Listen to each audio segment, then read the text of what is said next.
Dating in the 21st century can be a tricky path to manoeuvre, but in reality, the difficulties pale in comparison when compared to the complex etiquette and social pressures that one was doomed to follow in the Victorian period. One couple found this out in a unique way when their romantic love affair took a hard swipe left and turned into a tale of arsenic, scandal and mystery that could probably have been avoided had ghosting been a thing. This is Dark Histories, where the facts are worse than fiction.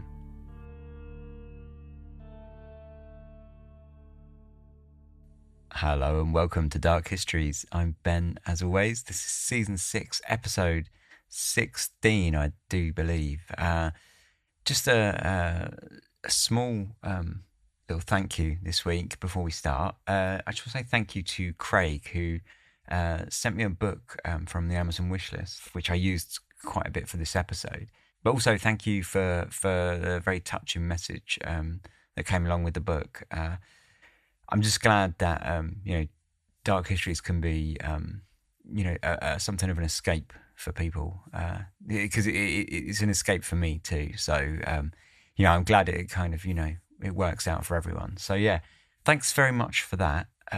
Otherwise, coming up to October now, so we're getting the kind of spooky season, and I guess I should probably start suggesting, if you fancy it, perhaps start sending in your stories for the Christmas campfire, which sounds like a long way away, right?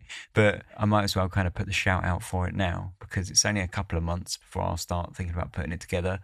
So yeah, I guess entries are open if you want to get your entry in for the Christmas campfire episode.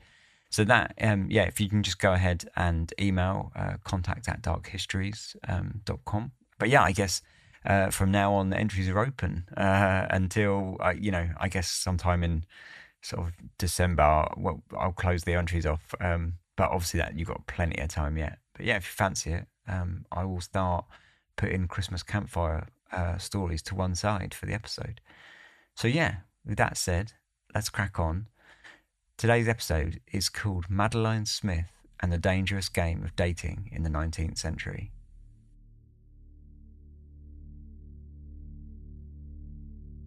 Throughout the 17th and 18th centuries, patriarchal marriages, designed as a social and economic exchange and organised by a couple's parents, were becoming less and less common, and instead, marrying for companionship was increasingly taken over as the ideal.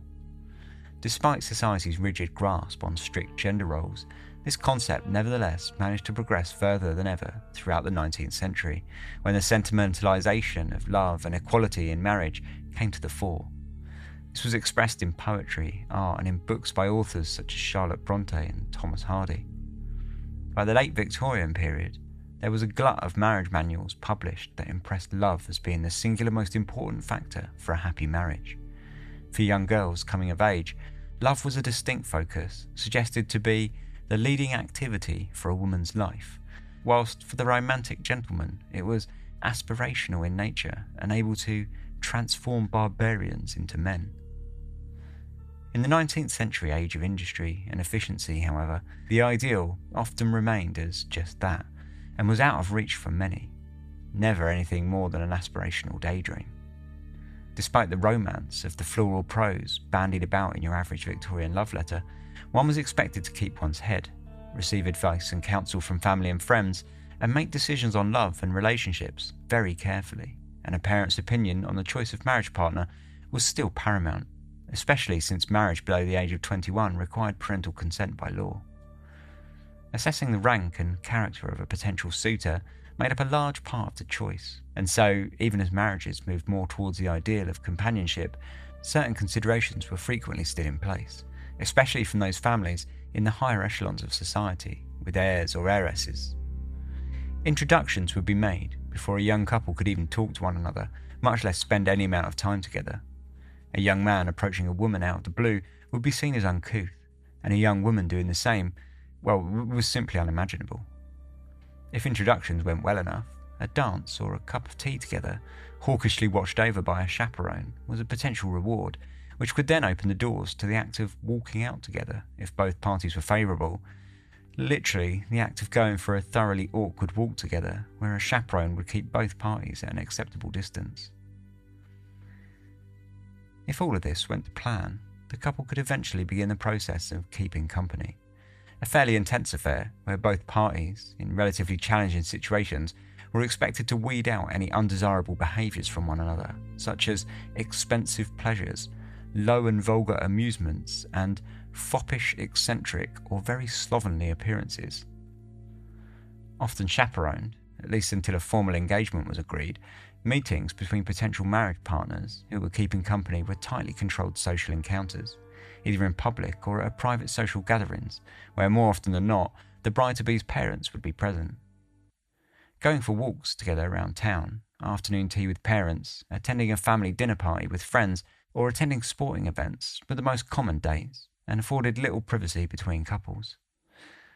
Once an engagement had been formally proposed and accepted, couples were given a certain degree of privacy to become more intimately acquainted.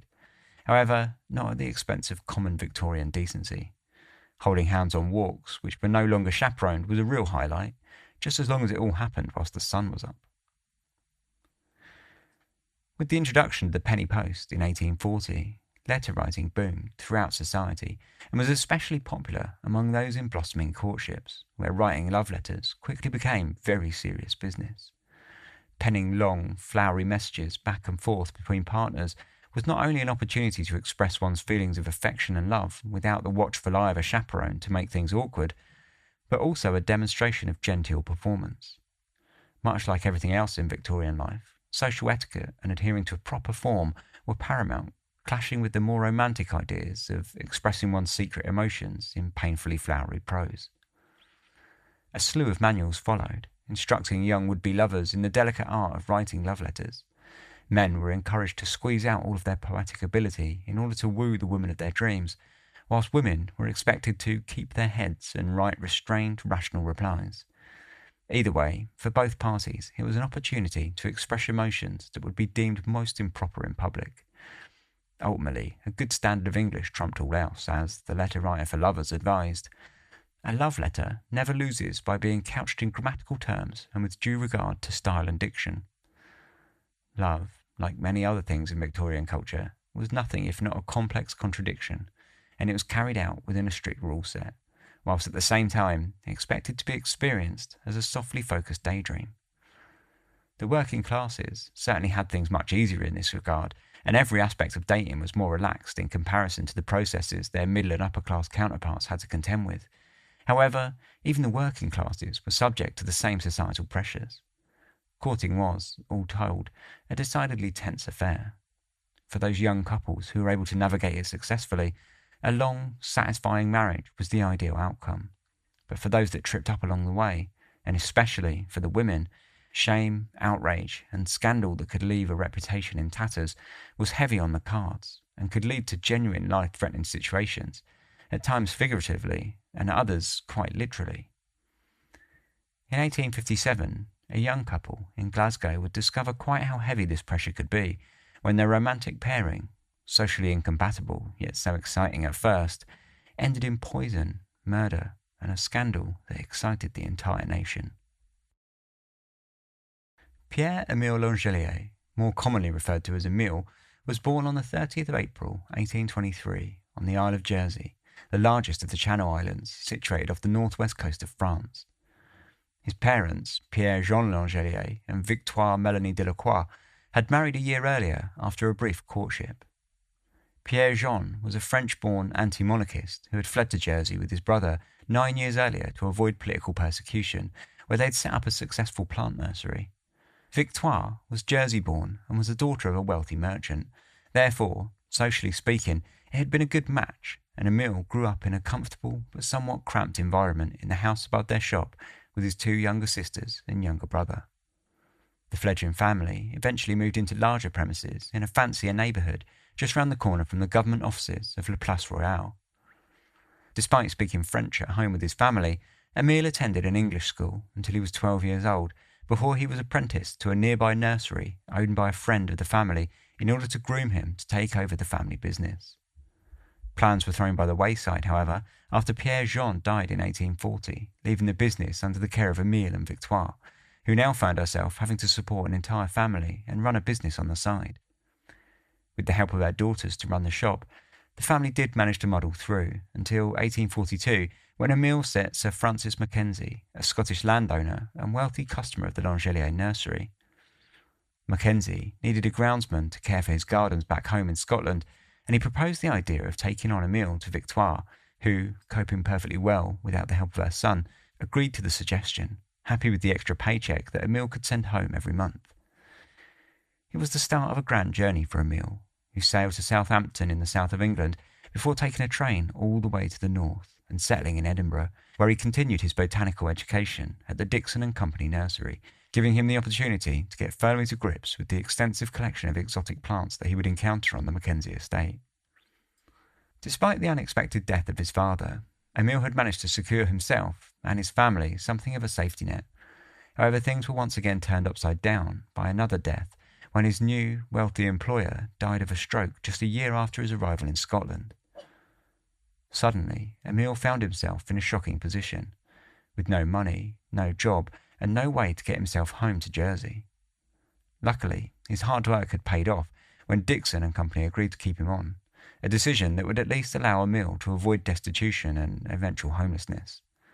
Emile enjoyed his job and social life in Scotland, but after a relationship with a young woman from Fife failed, he began yearning for home and eventually decided to return.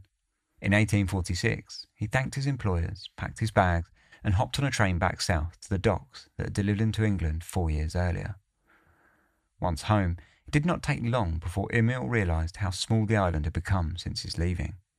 With his eyes open to a wider world, his home life quickly began to feel cramped and suffocating, and before long, his mother had arranged a clerk's position for him in a merchant's firm in Paris. If Emile's life had opened up in Edinburgh before, it was nothing to the unfolding opportunities afforded to him in Paris. Engaging in the lively Parisian culture of the mid-19th century, he enjoyed all the quickly modernising city had to offer, including the raucous nightlife. The French Revolution of 1848 kicked off in February of that year, and Emile jumped to volunteer for service in the military, though his service was far less eventful than he had hoped for, and after spending a month as a guard at a railway station, he ended what would be a brief sojourn in the armed forces. In 1851, tragedy struck once more, and Emile's younger sister, Zéphirine, died. Emile travelled back home to Jersey once again, but just as before, the homecoming was short-lived before the call of the outside world became too much to bear, and Emile set sail north back to Scotland. Older, more cultured, and with a much higher opinion of himself than before, he headed for Edinburgh, where he took on a series of temporary jobs and looked to continue the carefree social life that he'd enjoyed in Paris, debating philosophy, discussing art and literature, and chasing women around the town. When he was offered a more stable job at a nursery in Dundee, he jumped at the chance to put down more permanent roots, but after only 6 months began feeling the step down was a little too much from the clerk position that he had held in Paris. He hit the road once more, moved to Glasgow, and set out some feelers. Fortunately, his hard-working reputation paid off once more when he happened across an elderly lady in the city who remembered him from his years spent working at Dixon's and Company in Edinburgh, and she recommended him for a clerk's position in an import merchant's. He joined the local church and continued to network further, which worked out very well for him when the vicar put his name forward to a landlord for a more respectable lodgings on the outskirts of the Royal Botanical Gardens that would be far more fitting for a gentleman of the proper society that Emile had worked himself into. It was shortly after he had moved that his constant awareness of his local dating opportunities paid off for him, and he happened across Madeline Smith, a 21-year-old young lady from the sort of background that Emile had aspired towards his whole life. In comparison to Emile's life, Madeline Smith's upbringing and home life had been remarkable only in its mundanity. Her father, James, had been a successful, well-known architect who specialised in building large country mansions for wealthy clients. Madeline therefore grew up flitting between her Glasgow home and a rural mansion of her father's design in Roe, a fashionable location for rich Glasgow merchants on the western coast of Scotland. She attended school and had an education considered suitable for a young woman of her class, which included piano practice, religious prayer, lace-making, etiquette and current affairs. She was considered a good student, but prone to fits of temper and stubborn sulks, which her parents hoped would be squeezed out of her by her brothers and sisters. Perhaps a symptom of an angsty teenage period, she found herself feeling estranged and distant to her family, who dealt with her by employing increasingly strict guidelines. Exactly where Madeline and Emile first crossed paths is not exactly known, though it is likely Emile would have seen her out walking through the streets with her chaperone, and with the Smith family being so well known, the fact that they had a single daughter of age to marry would have been common knowledge throughout the city, at least in well-to-do circles. Wherever it was, Emile was captivated. He immediately set about trying to arrange an introduction, but initially found it difficult as, despite his blossoming social life, he lacked any direct connections with the Smith family. There was his co-worker, whose nephews, Charles and Robert Baird, were friends of the family, but they were not overly keen to help. Eventually, a spot of good luck came his way when he was out walking with his co-workers and they crossed paths with Madeline and her sister Bessie. Emile managed to goad one of his friends into making the introduction, and after brief pleasantries, he managed to pass a note to Bessie that laid out his interest in her sister. With the ball rolling, the pair began taking walks together, chaperone wedged firmly between them, and when Madeline went away to row that summer, they exchanged letters, kicking off what would become something of an exhausting pastime as their relationship evolved. My dear Emile, I do not feel as if I were writing you for the first time. Though our intercourse has been very short, yet we have become as familiar friends. May we long continue so, and ere long, may you be a friend of Papa's. This is my earnest desire. I often wished you were near us. We could take such charming walks. One enjoys walking with a pleasant companion, and where could we find one equal to yourself? I am trying to break myself of all my very bad habits. It is you I have to thank for this, which I do sincerely from my heart. Madeline's restrained letters disguised what was, on her part, an obvious interest in the relationship and in Emile himself, which, presumably, he could not have been more happy about, though sadly we are left having to guess from a one-sided conversation, as the vast majority of letters written to Madeline from Emile were destroyed by Madeline in order to keep the communications secret from her parents, who very much did not think Emile was a satisfactory love interest for their precious daughter. Their liaisons had been reported to James Smith by Bessie, who, for reasons of her own, decided that Madeline's letter writing had been improper and her parents' reaction had been as strict as she no doubt imagined. Shortly after, Madeline wrote to Emile, calling the whole thing off, and instructed Emile to reply to the letter with confirmation addressed to a fictitious Miss Richard, the fake name that she would use to collect the letter from the local post office. This reasonably unorthodox step is evidence enough that she intended to keep her communication with Emile secret from her parents, and it's fortunate that the system was set up early on, as Emile's reply must have managed to talk Madeline round, and she was soon back to her old self, writing him over-the-top floral letters against her parents' wishes. Part of Emile's plea had included the suggestion that Madeline formally introduce him to her father, though she shot this down fast enough, instead suggesting something far more deviant and more of a storybook romance to boot. Instead, the couple began meeting in secret, late at night, and continuing to send quietly scrawled letters addressed to falsely named recipients. Dear Emile, she wrote, all this must remain a profound secret. Mention my name to no one. This I ask as a favour. I shall depend on your honour. Throughout the summer of 1855, Madeline and Emile continued to meet in secret, most often in the woods by Madeline's rural mansion house, and the pair even began planning their marriage for September of the following year. The big problem was obvious. In public, Madeline was a single woman looking for a husband, and her parents were happy to engage her in social activities where she might meet a future husband. But in private, she was already engaged to Emile.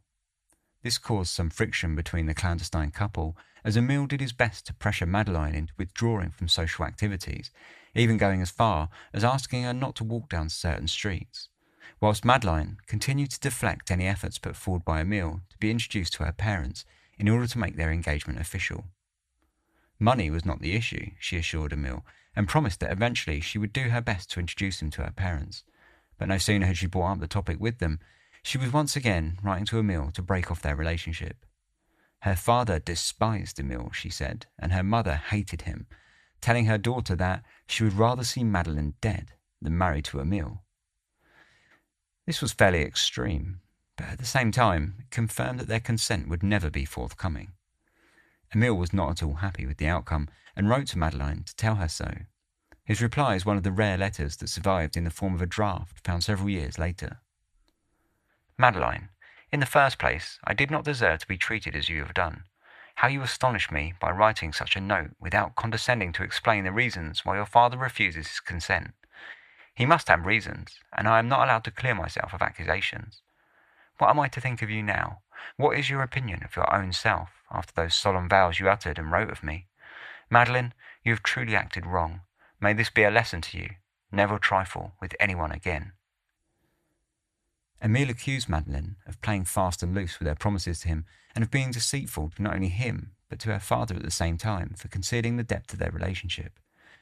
It was harsh at best, but somehow it did manage to have the intended outcome, as soon after their communications resumed, and Madeleine once again wrote of their future together, when life would be less complicated. They spent that summer sneaking around behind Madeleine's parents' backs, and Madeleine continued to withdraw from as many social obligations as she could, without causing any concern from her suspicious family. When Madeleine moved back to Glasgow for the winter, their meetings became slowly more convoluted, and more complicated plans were drawn up in their letters that could steal them an hour here or there in which they could spend time together. You come to India Street at 10:30. Go on the opposite side. I shall open the curtain of the dining room window.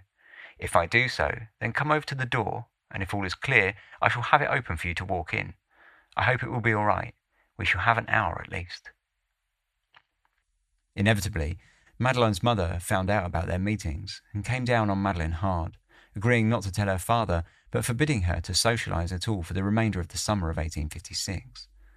Madeleine suggested to Emile that they cut all contact entirely until their marriage, which they still made loose plans to carry out from time to time, at least until July, when they were forced to realise that the situation made any form of marriage, even eloping to another city, practically impossible.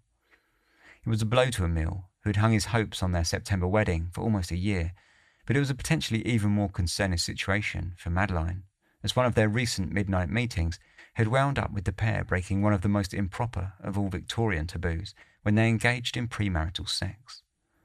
Whilst a figure in the region of 2/5 of all working-class marriages were conducted with a pregnant bride during the late 19th century, those of higher social status could absolutely not be seen to have been engaging in sex before marriage, though the risk was entirely upon the woman, of course, whose reputation could be torn to shreds at the very least.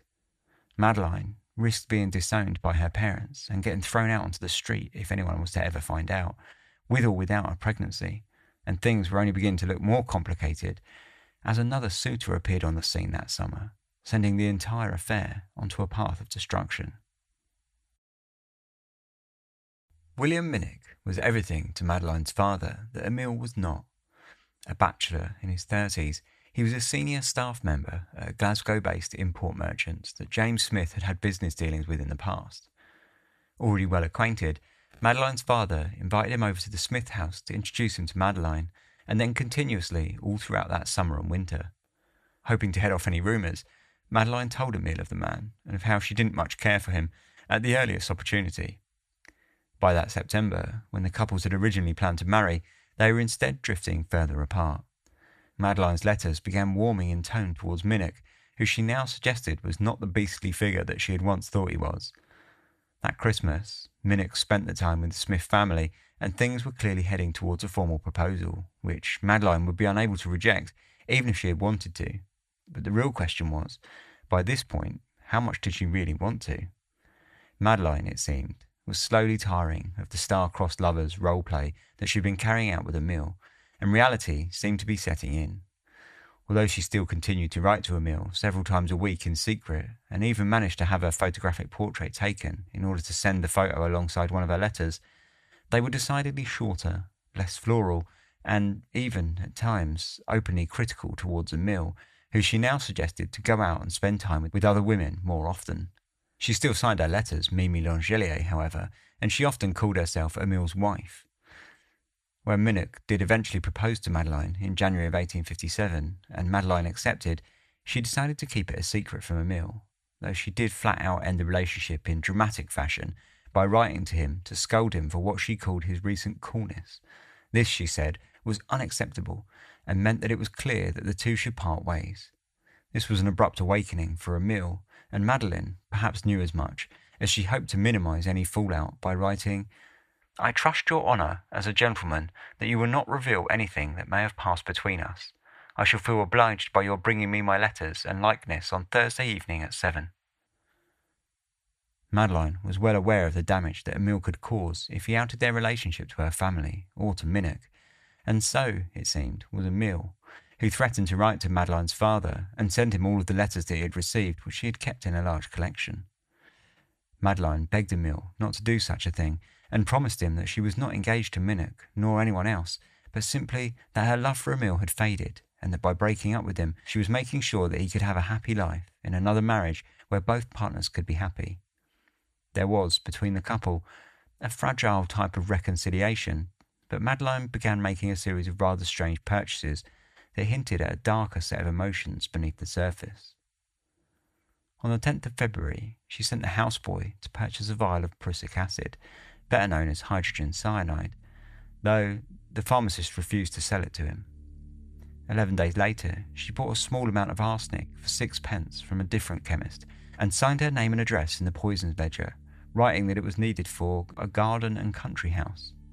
Meanwhile, word of Madeline's engagement to William Minnock spread through the town, which Emile could not help but catch wind of. He wrote to her asking if it were true, but she assured him that the rumours were false. "My sweet dear pet, I am so sorry that you should be so vexed. Believe nothing, sweet one, till I tell you myself. I love you and you only." The rumours, she told him, were spread by a friend of the family who was very good at making up stories. The same day she replied, she nipped back into the chemist to pick up another dose of arsenic, this time to help kill rats. The pharmacist warned her of how dangerous it could be, but she assured him that all would be fine, as she intended to use it before the family went away for 11 days, so no one would be around to accidentally ingest any of the lethal powder. She then left for the nearby spa town of Bridge of Allen, where she set the wedding date with Minnock for that June. Curiously, Emile had been somewhat under the weather that month, and also headed to Bridge of Allen in order to rest and recuperate. Their paths crossed almost in transit, but when Emile received a letter from Madeline on the 21st of March suggesting a nighttime meeting and requesting Emile to come back and clasp me to your heart, he rushed back to Glasgow to see her, much to the surprise of his landlady, Mrs. Anne Jenkins, who was not expecting him back for another week. Emile told her that a letter had brought him back early, but that he was planning to return the following morning, and then he strolled off into the night. At 2:30 a.m, the doorbells of the Jenkins home rang out sharply, disrupting the late-night blanket of calm that descended over the household. Mrs. Jenkins woke with a start and grumbled as she headed to the door to see who it could be at such a late hour. Pulling the door open to the street, her anger turned to shock as she saw her lodger, Emile Langelier, hunched double in the doorframe, clearly in some pain. She helped him up to his room and asked him if he had eaten any food likely to have made him sick. Replying that he had not, she left him alone for several hours, but by 5 a.m. it was clear that his condition had deteriorated rapidly. Setting out into the Glasgow dawn, she went to the nearby home of Dr. James Stephen to get some help, but as luck would have it, the doctor was ill himself. Rather than pay a visit to Emile, he advised Mrs. Jenkins to give him a drink of hot water with drops of laudanum and to place a mustard poultice upon his stomach, and assured her that he would come by later that morning. By 7 a.m, however, it was clear that Emile was not recovering. Mrs. Jenkins was forced to return to the doctor's, and this time Dr. Stephen followed her back home and up the stairs to Emile's small lodgings. It was, sadly, all too late, and Emile lay on the bed, staring up at the ceiling, his life thoroughly departed. Shortly after the doctor declared Emile dead, the small room became host to a busy scuffling as people came and went. Mary Perry, an older lady and a good friend of Emile's, who had met through the church, was one of the first to show up, though how she was aware he was back in Glasgow was something of a mystery. She crouched over his body, kissed his forehead and burst into tears, then, after composing herself, ventured over to the Smith's house and told Madeline's mother the news. She had known all about the clandestine relationship, as both Emile and Madeline had divulged a fair amount of detail about it to her, but what business she had with Madeline's mother is another mystery. William Stevenson, Emile's superior at work, was notified of the death, along with the French consul, Monsieur Demine. His room had been relatively bare, a writing desk, a few medicine bottles on the shelves, and little else in the way of personal items. When Demine and Stevenson searched the room, they found several keys, a notebook, and several stacks of letters in his desk drawer, but little else. Searching his pockets, they found Madeleine's last letter to him, imploring him to meet her tomorrow night. His work desk in his office at Huggins's Merchants was much the same, and Stevenson found more stacks of letters, the same as they had found in his desk at home. The following day, Demene and James Smith, Madeleine's father, showed up at Emile's office and demanded that they hand over the letters, but Stevenson was not easily intimidated, and he turned them away. As soon as they left, he reported the incident to Huggins, who, suspicious of their motives, ordered a post-mortem examination to be carried out, paid for by himself. Dr. Stevens, the doctor who had discovered Emile dead alongside Mrs. Jenkins, was brought in for the job, and he carried out the exam assisted by Dr. Thomas. A portion of the stomach was removed and placed in a jar for later analysis, but the two doctors' early conclusions were that Emile's internal organs showed sign of poison. They took their results to the public prosecutor and filled him in on the details of the case. The prosecutor's own suspicion grew equally, and he asked about the content of the letters and asked for Stevenson to deliver a sample to him, which he did that day. It had only been 2 days since Emile's death, but Madeleine found herself at the centre of a flurry of suspicion from several angles. The next morning, Demene visited the Smiths' residence again, and this time he directly questioned Madeleine on her recent involvement with Emile. Madeleine denied everything, saying that she had not seen him for several weeks, that she hadn't even known that he'd been recently out of the city, and that though she had written the letter asking him to meet him, she had expected the meeting to take place on Saturday night, not Sunday. Emile had not shown up to the meeting because the letter had been delayed due to having to be forwarded to the Bridge of Allan. Therefore, she had not expected him to come on Sunday night at all. The reason she had wanted to contact Emile, she said, was to inform him of her engagement to Minnock. That Thursday, the 26th of March, Emile was buried in the cemetery of Ramshorn's Church, Glasgow. The same evening, Minnock paid a visit to the Smiths to see Madeleine, but when he turned up at the house, he found the family in something of a panic. Madeleine had not been seen since the night before, and no one knew where she had gone. Suspecting that she may have run off to the family mansion in Row, Minnock took her brother and went off to see if they could catch up with her, which they managed to do by an extraordinary stroke of luck when they both caught the same boat out of Glasgow. The trio continued their journey to Row, where upon their arrival, Minnock questioned Madeleine on her behaviour. Clearly upset by something, she told him only that she was concerned that something that she had done may upset her mother and father, but then she turned silent, choosing to say no more. The trio slowly made their way back to Glasgow, at the same time as Dr. Stevens was sending off the remains of Emile's stomach to the Andersonian University, where the Professor of Chemistry, Dr. Frederick Penny, had agreed to examine it for traces of poison. The weekend fell relatively quiet as the turn of seasons drew nearer.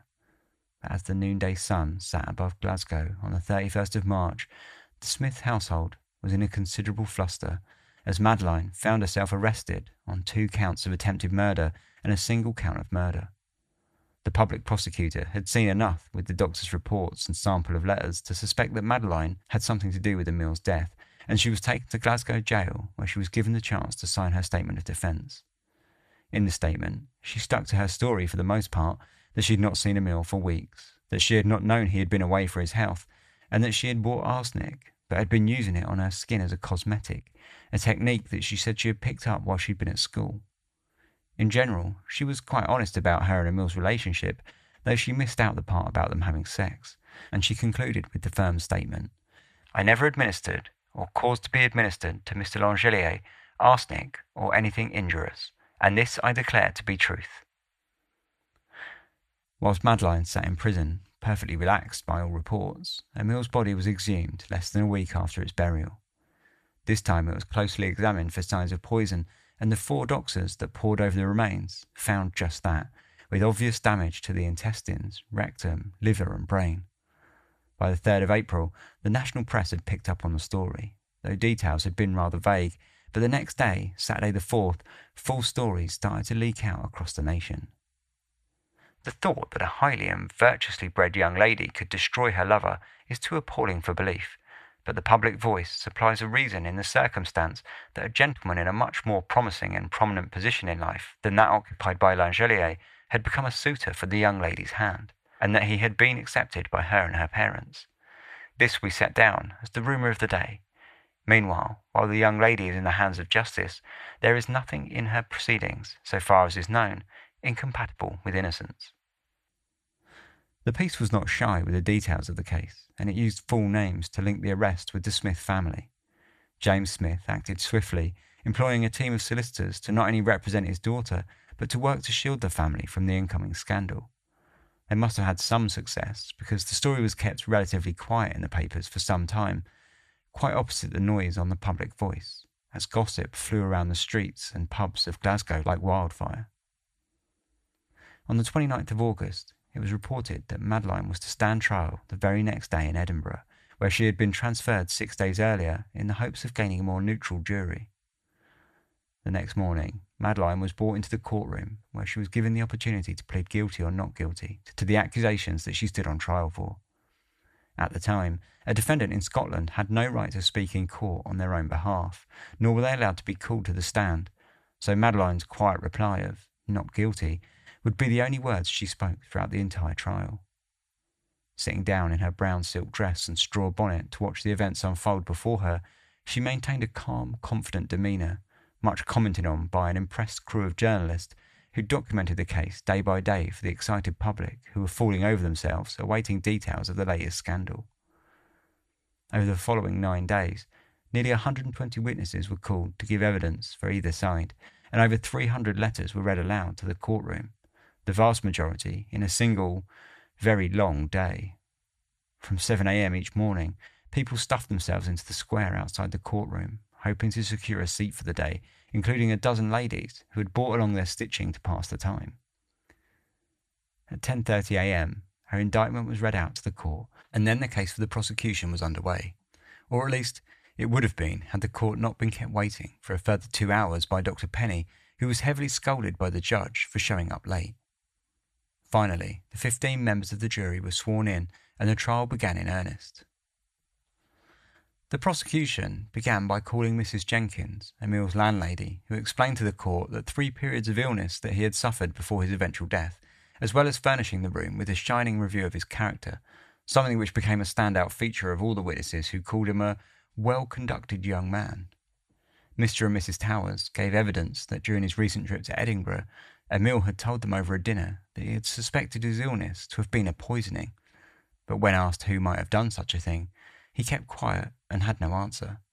At the time, the Towers had suspected it was just Emil being dramatic, but now it obviously had a different meaning. The last person to see Emil before he had been unwell, Mary Tweedle, gave evidence that she had opened the door to him at 9:20 p.m. on the Sunday night of his death. Mary was the servant girl of Emil's friends, a Mr. McAllister, who Emil had stopped in to see, but was not at home at the time. Mary had informed Emil of the fact and closed the door, leaving a long, blind 5 hours before Emil was seen again, staggering into his house at 2:30 a.m. A diary of sorts was shown to the court that Emil had begun keeping in his notebook from the 11th of February. Each entry detailed his engagements with either a person named only M or Mimi, both of which were, of course, Madeline. In his entries, he noted 2 occasions where he had spent time with Madeline before falling ill later that day. The defence launched their own case on July the 3rd, the 4th day of the trial, and focused fairly heavily on calling witnesses who could paint Emil as a bit of a ladies' man, a player who had toyed with the affections of several women at the same time. The fact that he had stolen Madeline's innocence from her was driven strongly to the room, as was his propensity to have large emotional swings, especially when it came to women. Several times in the past, he was said to have threatened to take his own life after relationships had gone south. Once, he threatened to throw himself out of a window, and once from the end of a pier. They also noted to the court that Emil had been known in the past to use small amounts of arsenic as a stimulant. In summing up, the defence noted that there were discrepancies in the dates of Emil's earlier illnesses, so much so that the witnesses often forgot exactly when they had noticed Emil at all, and they impressed fairly heavily that Madeleine did not even have a reason to kill Emil, as his death would only have led to their letters becoming found and their relationship eventually exposed. It was a strong case, despite the medical evidence suggesting that Madeleine's excuse to use arsenic as a cosmetic would have been dangerous, and that her school friends could not remember having told her such a thing, as she had said in her original statement. The jury left the courtroom at 1:10 p.m. on July the 9th, the 9th day of the trial, and returned 22 minutes later to deliver their verdict. On the first charge of attempted murder, Madeline was found not guilty, and on the second and third counts of attempted murder and murder, the jury had voted on a verdict of not proven. The court erupted in cheers, and Madeline left a free woman. The press were quick to comment on the outcome, with some choosing to focus on how Madeline had walked through the court on each day of the trial like a belle entering a ballroom, or with a cool, jaunty air and a smirk that lacked all the elements of a genuine smile. While some found this to be an example of her callous, heartless ways, others praised her, suggesting it was the calmness only afforded to those that were innocent. One story wrote of a man who claimed to have seen Emile and Madeline behind the Smith house at 1 a.m. on the night of his death, but had been too late in giving his statement to have been included in the trial, this being only one example of a whole pile of stories that came out after the case that was still surrounded by speculation and continued in the papers for weeks. There were, broadly speaking, 4 different theories that bore any resemblance to the known facts that roared through the streets in the days following the trial's conclusion. Unfortunately, there are problems with every single one of them. One theory suggested that Emile had accidentally killed himself by ingesting the arsenic when he had meant to take medicine for his stomach ailments instead. There were several medicine bottles found in his room, but no trace of arsenic, nor any container for arsenic was found in his possession. Furthermore, no poison books in Glasgow or the surrounding area showed him purchasing any arsenic, at least not in his own name. Lastly, Mrs. Jenkins, who had seen him shortly before he had gone out that night before he had died, had thought that his health had appeared much better, and he told her as much, saying that he'd been feeling significantly better since his trip to Bridge of Allan. If he really was looking and feeling so much better, then what reason would he have for her taking medicine in the first place? Another theory is that Emile took his own life, possibly with the hopes of framing Madeleine in the process. His short diary that he had only begun keeping in the month before his death, with many entries purposefully pointing out his communications and engagements with Madeleine, is suggested as the main source of evidence, especially as he had not been known to have kept a diary in the past. Some of the dates are suspicious too, and it appears that there is no mention of any meetings in Madeleine's letters on several of the dates that Emile marks as their pair having met. Of course, the biggest problem with this theory is that if Emile wanted to enact revenge upon Madeleine, he did not need to go nearly so far as to take his own life. Sending Madeleine's letters to her father would almost certainly have done the job, and if not, he could have published them even more widely, an act that would have thoroughly trashed her reputation throughout the city. So what if the death was in fact a murder, but not carried out by Madeleine? This theory suggests that someone else may have killed Emile and implicated Madeleine either purposefully or by accident. No witnesses were ever found that could testify to anyone else having any significant dislike for Emile, however, and if it was a murder of passion or rage, then it's highly doubtful that arsenic would have been the weapon of choice. The only 2 other people that could potentially have had a motive were Minnock, who did not actually know that Emile existed until after his death, or Madeleine's father, though it seems highly unlikely that he would have wanted to implicate his daughter in the ordeal, so it does seem equally unlikely. The last theory is perhaps the most obvious. What if it was Madeleine that killed Emile, and that she had gotten away with murder? There was a whole stack of circumstantial evidence that piled up against her, but if she had killed Emile, had she really been so naive that she had not once tried to cover up or conceal any of the incriminating evidence that stood against her, such as the stacks of letters that she knew Emile had, or the fact that she signed her own name when purchasing arsenic, and on 2 occasions she even visited pharmacies with a friend, serving up a perfect eyewitness to the prosecution? On Emile's part, if he really had been suspicious that Madeleine was poisoning him, as he had suggested to his friends the Towers over dinner, then why would he have accepted any food or drink from Madeleine at all? After the trial, Madeleine returned home to Glasgow, but her family quickly found the unwanted attention impossible to escape, and soon moved out of the city. Rumours circulated that Madeleine had skipped the country, heading to Canada or Australia under a new name, but the truth was much less adventurous. In reality, she had moved to London to live with her brother, and 4 years later married a draftsman named George Wardle, who she had 2 children with, Mary and Thomas, though the couple split when George grew tired of marriage and took off to Italy in 1889. After George's death in 1910, Madeleine did actually decide to take up a new life. She changed her name to Lena and hopped on a boat bound for New York, where she settled down and married again, becoming Lena Wardle Sheehy. She lived in New York in relative anonymity until her death in 1928, and she was finally buried in Mount Hope Cemetery in Hastings-on-Hudson in New York County, in New York. Over 160 years have passed since the conclusion of the case, and in that time, scores of transcripts, fictionalised accounts and biographies have been published that all come complete with their own theory as to how Émile Langelier was killed. One rumour circulated that when friends of the judge who oversaw the trial was asked by friends if he really thought Madeleine to be innocent, he replied that he would sooner have danced with her than taken a drink with her.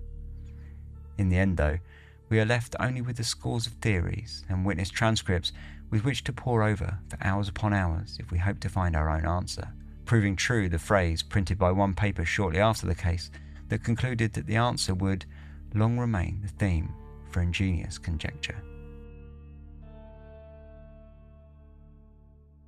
So that was the story of Émile Langelier and Madeleine Smith, and I do some conjecture. I don't know if it will be ingenious, but we'll get on with some conjecture after these short advert breaks. Welcome back. So yes, that was the story of Émile and Madeleine. Kind of an interesting one. How much of it's a mystery, I don't know. Although I think when you do start reading the transcripts and stuff, you do kind of start feeling like it's a little more of a mystery than it first appears. When I first heard of this case, I almost was sure, it was pretty much nailed on that it was Madeleine and that she'd poisoned him to shut him up, right?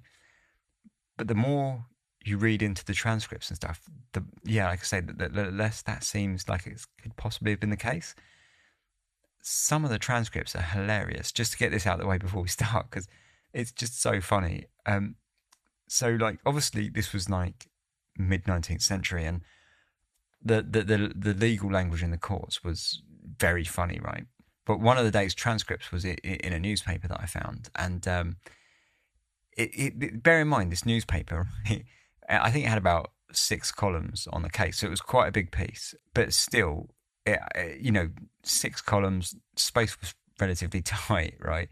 But they gave a word-for-word transcript of Madeleine's indictment, and it was just so unbelievably wordy, right? So I've got some of it here, right?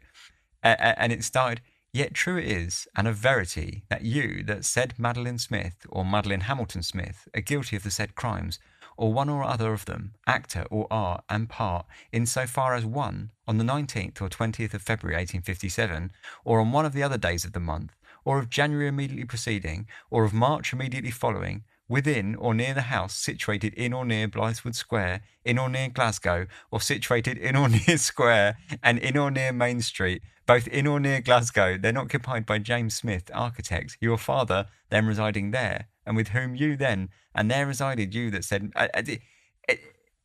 This, I think I've just read out a third of the first point, and there's 3 points, and it continues like that. And of course it has to, because it's legalese, right? It's making sure that, it's very particular, of course, and it has to be. But it just made me laugh that the newspaper chose, I don't know why I just read that out, it just made me laugh at the time that the newspaper chose to sort of take up precious sort of column inches with this gigantic indictment. But yeah, getting onto the actual story rather than nonsense, what do we think of the theories? So we sort of work through them. The first theory that I mentioned is that he accidentally killed himself by taking medicine.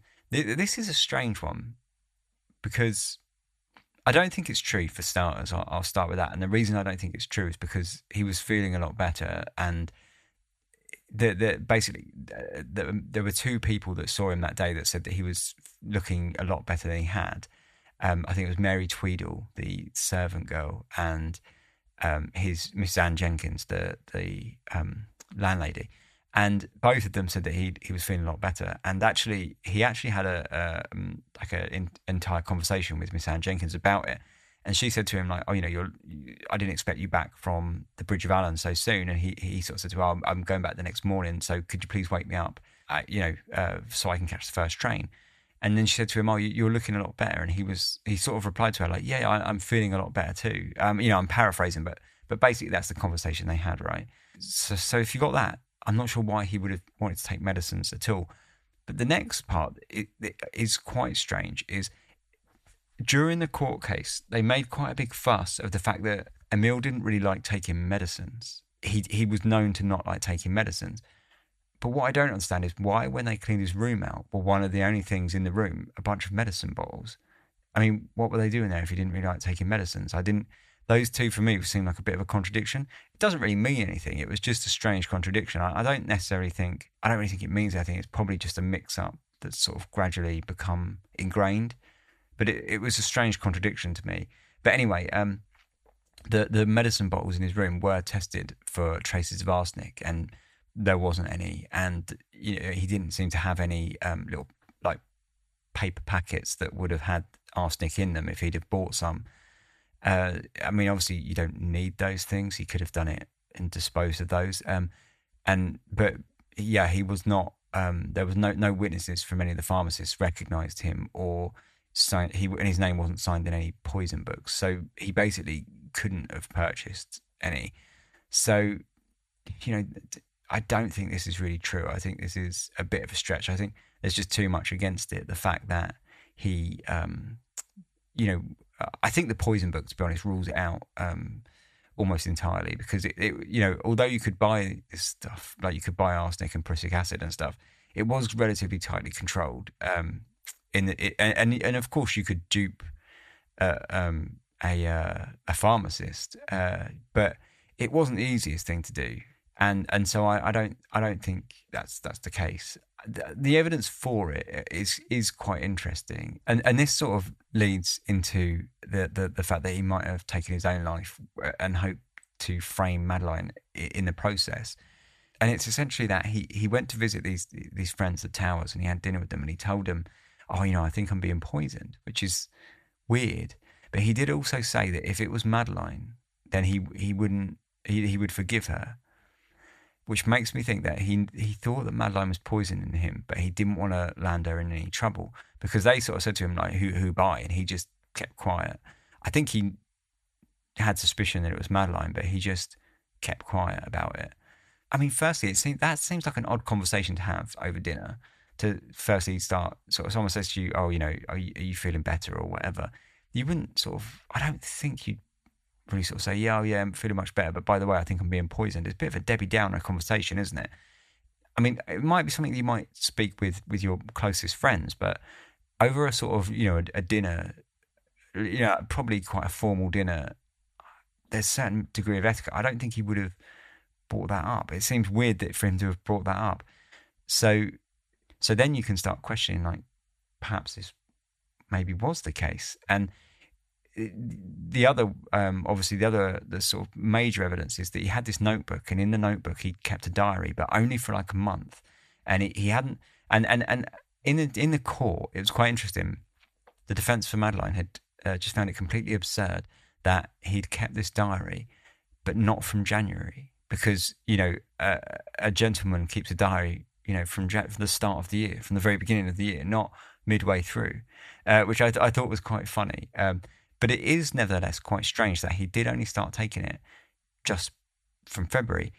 Strange that it's only a month old, and that it all seemed to be scribbled in pencil, and there was some speculation that it wasn't written on the individual days. It was all written at the same time. So he might have gone back and done like an entire week's worth all at once, sort of thing, which then leads you to believe, was he making stuff up?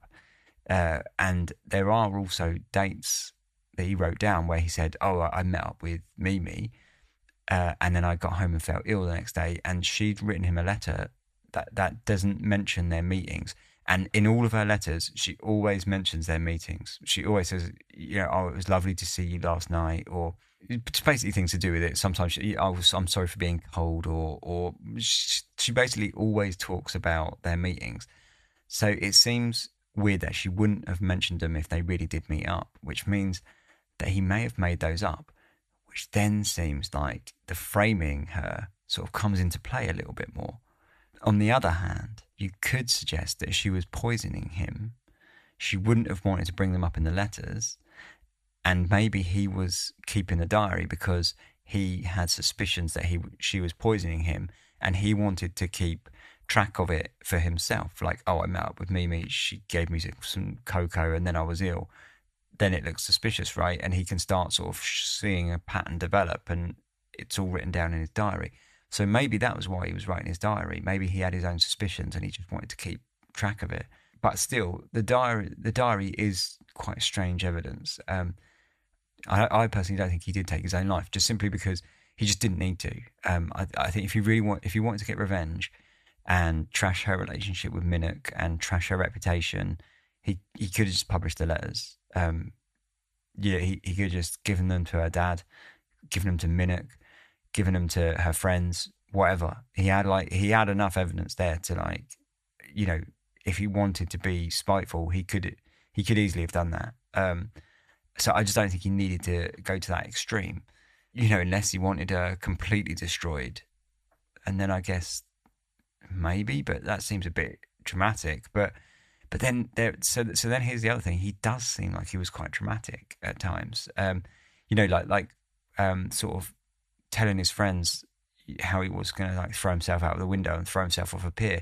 I don't for one second believe that they were genuine threats, and I don't think that any of his friends were genuinely concerned for his safety. I think he was just dramatic. I think he was saying it for dramatic effect. He seemed like, there was no sort of real willpower behind it. So I just don't really think it stacks up. But it does sort of play into it, the fact that he was relatively over dramatic at times, but I just don't think he had any reason to take his own life at all. So I don't think I can believe that theory really. But the first thing that sprung to my mind was this third theory actually, and as I was reading through it, my immediate reaction was that perhaps it was a murder, but it wasn't carried out by Madeline. And my immediate thought was that it was her father. But that doesn't really stack up. I think that he has, outside of Madeleine, I think he's the only other person with a true motive. Because Minnock apparently didn't know about Emile. Apparently he didn't even know he existed. How much that's true, I don't know. Because there would have been rumours. And if he'd have talked to his friends, for example, and said, "Oh, I'm walking out with Madeline Smith or whatever," it wouldn't. Maybe one or two of them might have turned around and said, "Really? I thought she was kind of, seeing this other guy." So he possibly would have found out about it, but he never really probed to try and find out about her relationship with Emile. So I don't think it would have been Minnock. And I think, like I say, her father was really the only one with a motive. But the problem with that is, why would he have wanted to bury his daughter so heavily? Like maybe he'd have wanted Emile gone, but even that I think is a little extreme. Because I don't think, and I'll come back to this in a second, but I don't think it would have warranted killing him.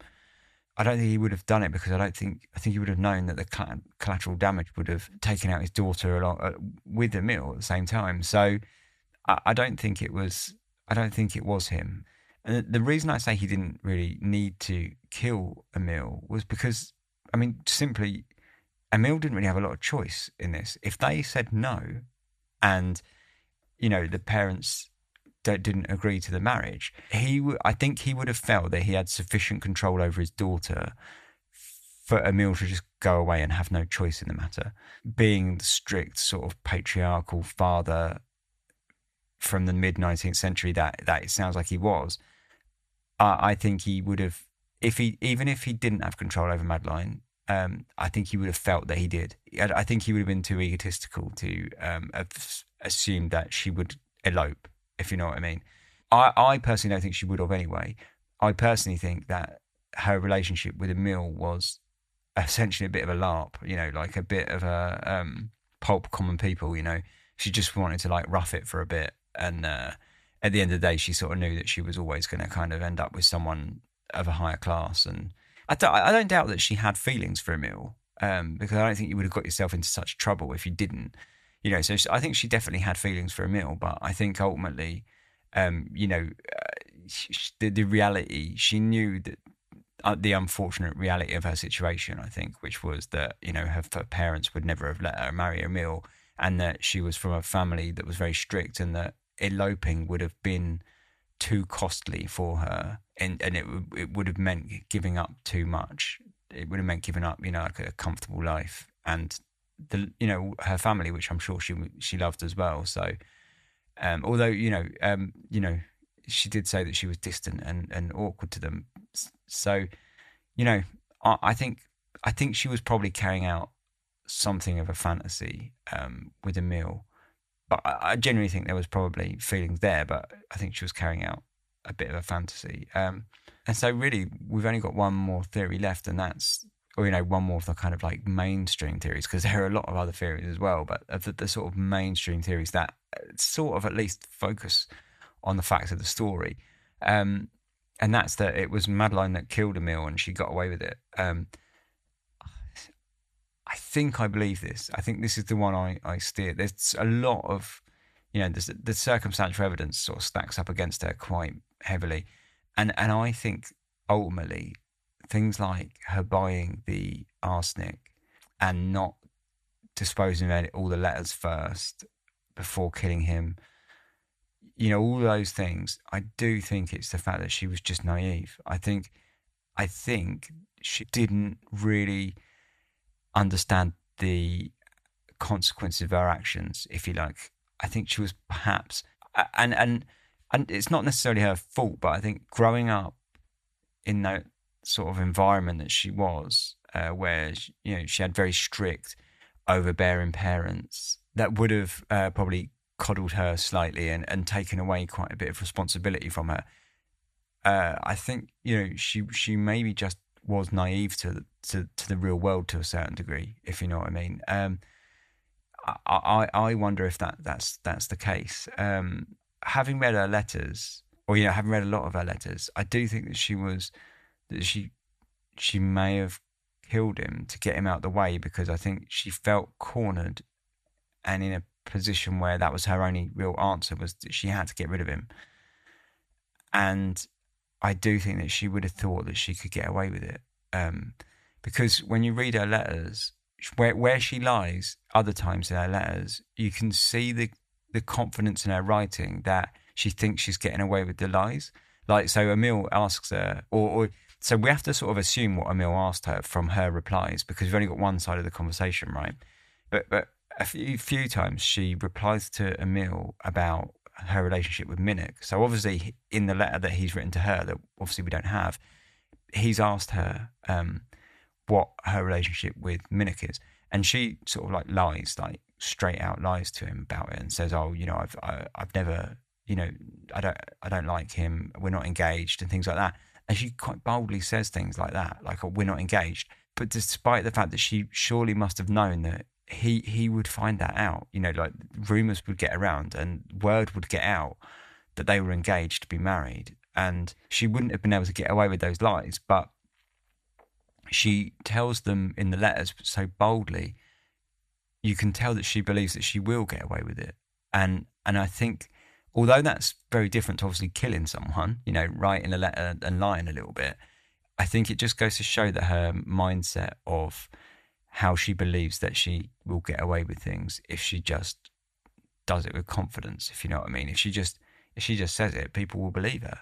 And this is why I feel sort of sorry for her, actually. I think she, like I say, just felt cornered because she'd slept with him, and she knew that those letters were going to tell people that, and they were going to just destroy her, destroy her socially and possibly, physically as well, and emotionally and everything.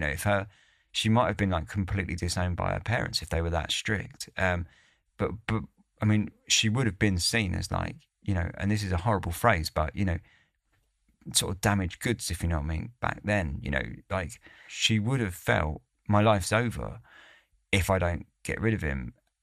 And I just think that's a heavy amount of pressure. And I think it all comes to roost when she runs away but is quite despondent about it. So instead of trying to get away in like a quick way, she just gets on like a boat out of Glasgow and doesn't really seem to know what she's doing. And I think that goes to show, again, with her naivety, I don't think she even knew how to run away, if you know what I mean. Like, she just was like, oh, there's a boat, I'll get on that then, as if that was going to really work. And I don't think she even really wanted to run away. I think she just was lost. I think she was cornered, desperate, and lost. And I think that's probably why she did it. Where I don't feel sorry is how the fact that she did it so callously and was so cold about it. But I can at least see why she did it. And, you know, that's kind of the sad thing, because basically she was essentially pushed into it through sort of society, right? Societal pressures and, you know, family pressures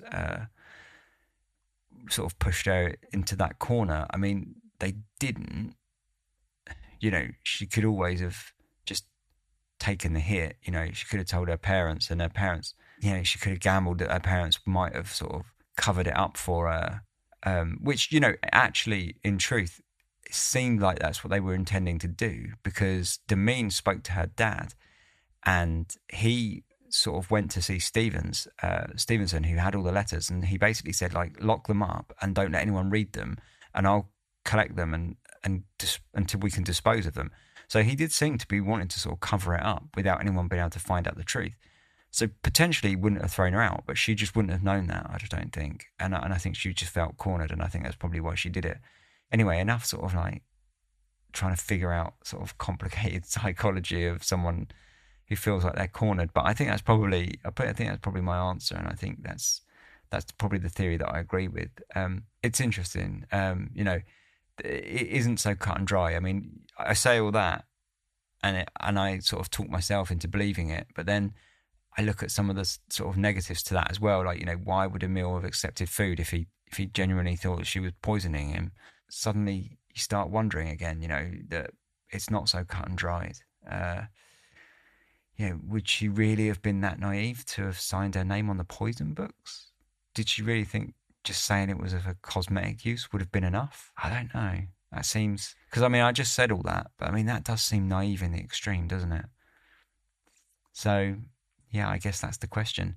The big mystery, really, is where did Emil go those 5 hours?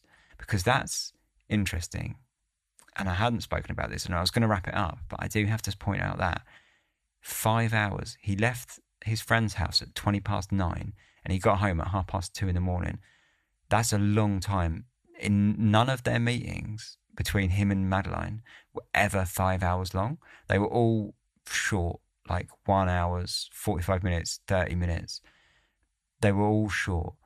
There was also a policeman who marched the beat and would have seen him, and he had seen him on several occasions, basically hanging outside their house, right? So he knew who Emil was, and he didn't see him that night of his death. So he certainly wasn't hanging around there for 5 hours. 5 hours is a long time. None of their meetings were ever that long. So where was he? And that's the real mystery, right? And obviously that would unlock that would be the answer, wouldn't it? Is if we could find out where he was for those 5 hours, the mystery would be solved. And I guess that's the challenge for anyone interested in revisiting and trying to dig up this case anymore. But good luck with that. So, yeah, if you have any of your own theories, get in touch. contact@darkhistories.com is the email. You can also get in touch with me on social media, Facebook, Instagram, Twitter, all that. All the links are in the show notes. And you can also get in touch with me and, via Discord, which, you know, Dark Histories has a little Discord community if you want to come on and have a chat. darkhistories.com is the website, link in the show notes. You'll be able to find everything there to do with the show, things like all the ways that you can support the show, including Patreon, Amazon book wishlist, merchandise, the Dark Histories books, all of that good stuff, all on the website. Otherwise, yeah, feel free to get your Christmas campfire stories in, like I mentioned. Until next episode, sleep tight.